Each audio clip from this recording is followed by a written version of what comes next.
रेखा राजवंश अच्छे से जानती हैं।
पेपर हटा दें।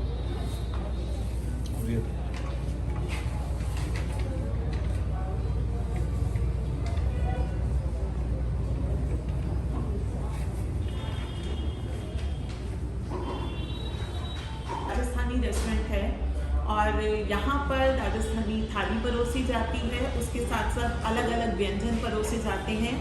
और दोस्तों, आज मैं आपको बता दूं कि मेरे साथ वरिष्ठ साहित्यकार रेखा राजवंशी जी हैं, जो कि ऑस्ट्रेलिया से मेरे साथ यहाँ ऑस्ट्रेलिया से चाय पर चर्चा पूरे विश्व पे होती है ना। तो आज हम यहाँ कैनॉट प्लेस के यानी कि दिल्ली के दिल में साथ साथ चाय पर चर्चा भी करते रहेंगे और बातचीत भी करते रहेंगे और आपकी कविताओं का आनंद भी लेंगे और उसके बाद राजस्थानी खाना भी खाएंगे। बिल्कुल बिल्कुल जरूर। ये आप क्या सर्व कर रहे हैं? दाल बाटी चूरमा। अच्छा, देखिए ये दाल बाटी चूरमा इन्होंने पहले बाटी डाली और उस पर दाल डाली और उस पर फिर देसी घी डाला है जी, जो कि खासियत है राजस्थान के खाने की। और उसके साथ ये चूरमा सर्व कर रहे हैं। रेखा जी, मुझे लगता है कि आप भी खाने का आनंद ले रही होंगी। बिल्कुल, बहुत अच्छा खाना। मैंने ढोकला खाया, बहुत ही स्वादिष्ट हाँ, ढोकला था। और ये मुझे लगता है चूरमा है। बाटी ओह, ये बाटी है। अच्छा अच्छा, दाल, बस दाल और नहीं चाहिए। घी लीजिए। थोड़ा सा मुझे थोड़ा सा प्लेन चूरमा का टुकड़ा यहाँ रखिए। बाटी बाटी का, सॉरी, बस यहाँ रखिए। Thank you. ये क्या है? ओह, चूरमा। Thank you. ये अभी आपने क्या सर्व किया? ये तोड़ की सब्जी है। तोड़ की सब्जी है। अच्छा बैगन भरता, अच्छा, आलू, ठीक है। पनीर महाराजा।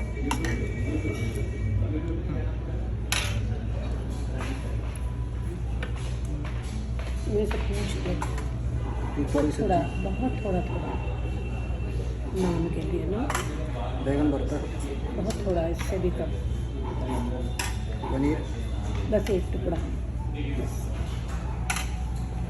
आलू का साग। देखिए इन्होंने ये बाजरे की रोटी सर्व की है।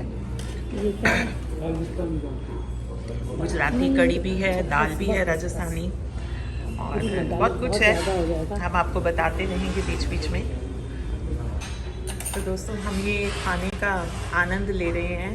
बहुत कुछ खाया हमने और लास्ट में ये देखिए अंत में ये गाजर का हलवा आया है। और ये क्या लाए हैं? मोहन थाल। अरे वाह, ये देखिए ये एक तरह की बर्फी है और इसको मोहन थाल कहते हैं। हाँ जी, मुझे भी इतनी जानकारी नहीं है। इसको मोहन थाल कहते हैं और ये एक तरह की बर्फी की ही है। तो हम आनंद लेते हैं और फिर आपको इसका रिव्यू देते हैं।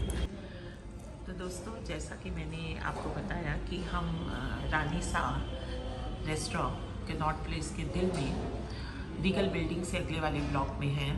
और मेरे साथ हैं आज रेखा राजवंशी, जिनसे हमारी साथ साथ साहित्यिक बातचीत भी हो रही है और साथ ही साथ हमने यहाँ पर खाने का आनंद भी लिया।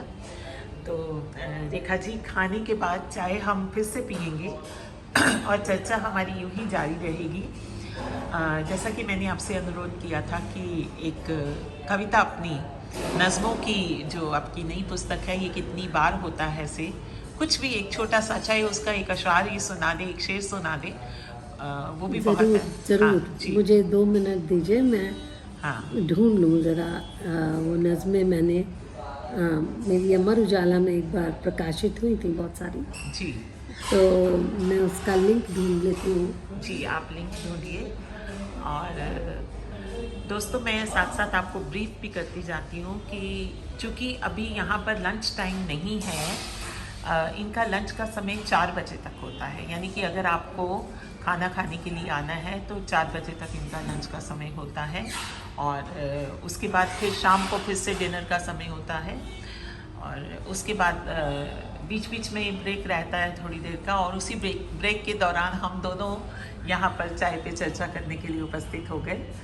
तो कुछ भी सुना दें, अगर ये कितनी बार होता है ऐसे नहीं, तो कोई भी आपकी कविता हमारे दर्शक, हमारे जो YouTube चैनल के जितने भी यहाँ से भारत से ऑस्ट्रेलिया में चली गई थी और अभी वहीं पर हैं, और इन दिनों इनका भारत आना हुआ और इनको लखनऊ में अभी एक विशेष पुरस्कार से सम्मानित किया गया। इनकी नई किताब ये कितनी बार होता है से मैंने इनको एक कविता सुनाने के लिए अनुरोध किया, जो इन्होंने मान लिया। तो रेखा जी, मैं चाहूँगी कि वो कविता आप सुनाएं। ज़रूर अनीता, नमस्ते। और मुझे सबसे मिलकर, आपसे मिलकर बहुत अच्छा लगा। और आपने कहा है ये कितनी बार होता है, मेरी जो नज़्मों की किताब है उससे मैं कुछ पढ़ूं, तो मैं कोशिश करूंगी। ये कितनी बार होता है, ये कितनी बार होता है सुबह जब मुस्कुराती है, ये कितनी बार होता है सुबह जब मुस्कुराती है, कि खुशबू मोगरे की जब मेरे कमरे में आती है, तुम्हारी याद आती है। क्या बात है। कि मन बेचैन होता है न जाने किन सवालों से, गरम एक चाय का प्याला महकता है मसालों से, कि सौंधी खुशबुएं जब जिस्म में आकर समाती हैं, तुम्हारी याद आती है। कि जब खुशियाँ सुनहरी धूप में खुलकर नहाती हैं, तो जाने कितने कौसे कुज़ा दिल के कोने में उभरते हैं, तो कितने कौसे कुज़ा दिल के कोने में उभरते हैं।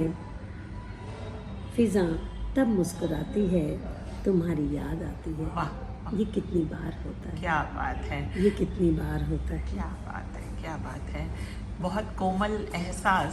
और ये प्रेम कविता निस्संदेह प्रेम के नए आयामों को विस्तृत रूप में हमारे समक्ष रखती है। कैनवस बड़ा वास्ट है इसका।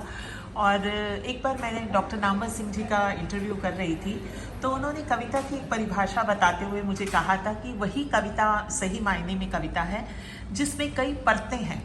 तो अगर हम इस कविता को सीधे तौर पर देखें तो हमें ये लगता है कि सीधी कविता है, पर असल में ये सीधी सहज सरल होते हुए भी इसमें lots of layers, number of layers are there. So देखा, मुझे बहुत अच्छा लगा आपने ये कविता पढ़ी।